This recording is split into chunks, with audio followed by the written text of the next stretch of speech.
আলাইকুম রহমতুল্লাহ।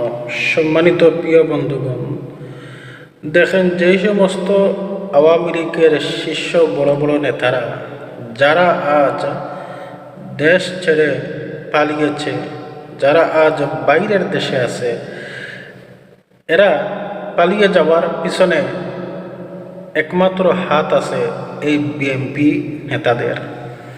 সম্মানিত প্রিয় বন্ধুগণ, তারা টাকা খাইছে, টাকা খাইয়া তাদেরকে পালাবার সাহায্য করেছে।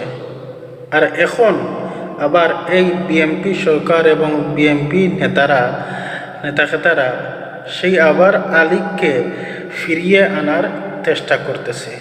ভিতরে ভিতরে এই বিএনপি আওয়ামী লীগের সাথে একটা চুক্তি হয়ে গেছে, এর ছাড়া আর কিছু না। এই জন্যে আপনারা দেখলেন না, আজ স্বরাষ্ট্রমন্ত্রী সাংবাদিকদের প্রশ্নে তিনি উত্তর দিলেন যে সাবেক রাষ্ট্রপতি চুম্পুনা চাম্পু তিনি ইউনূসের আমলে নাকি সাংবিধানিক অনুযায়ী দেশ চালিয়েছেন। এখন দেখেন কত বড় এই ভারতের দালাল আমাদের স্বরাষ্ট্রমন্ত্রী। দেখেন তিনি প্রকাশ্যে এবার ডাইরেক্ট আওয়ামী লীগকে সাপোর্ট দিচ্ছেন এই সমস্ত দূষরদেরকে। সম্মানিত প্রিয় বন্ধুগণ, আসলে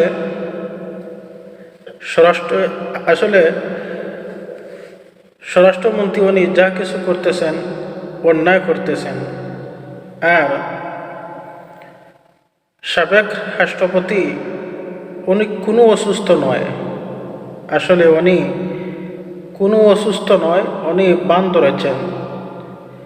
উনি একমাত্র পদত্যাগ করেছেন বিএনপি এবং সরকারের ইঙ্গিতেই। এখন তো ভারতের অবস্থা ভালো না,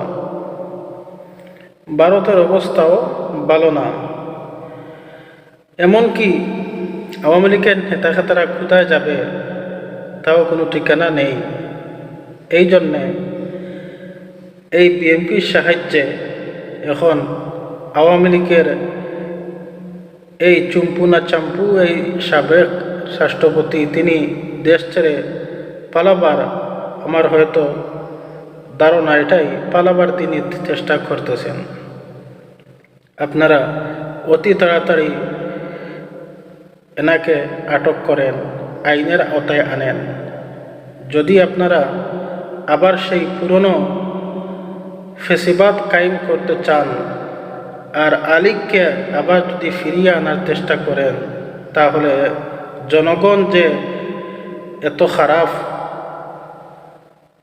হবে তা আপনারা কল্পনাও করতে পারবেন না।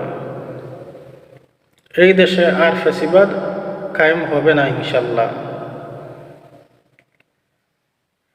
সম্মানিত প্রিয় বন্ধুগণ, আমরা অবশ্যই এই দেশ সুন্দর শান্তি একটা রাষ্ট্র দেখতে চাই। কোনো ফেসিবাদ স্বৈরাচারী জুলুমকারীদের দেখতে চাই না এই দেশে। আসসালামু আলাইকুম রহমতুল্লাহ।